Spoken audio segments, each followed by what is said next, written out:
Ako nga pala si Hans. Tamad, pero may pangarap.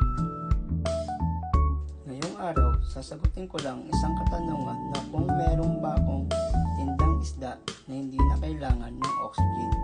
Sa totoo lang, wala. Need talaga ng isda ng oxygen.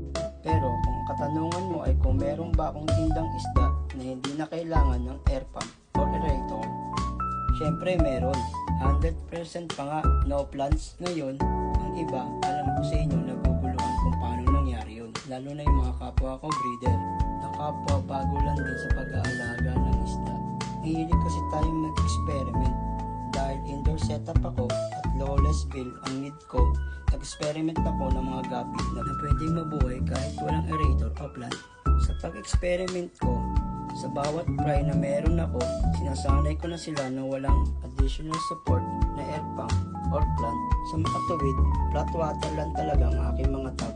Ang ginawa ko lang naman ay bumase lang ako sa water level at quality ng tubig, pero nakabase lang din to kung gaano karami ang ilalagay mo at gaano kalaki ang lalagyan mo.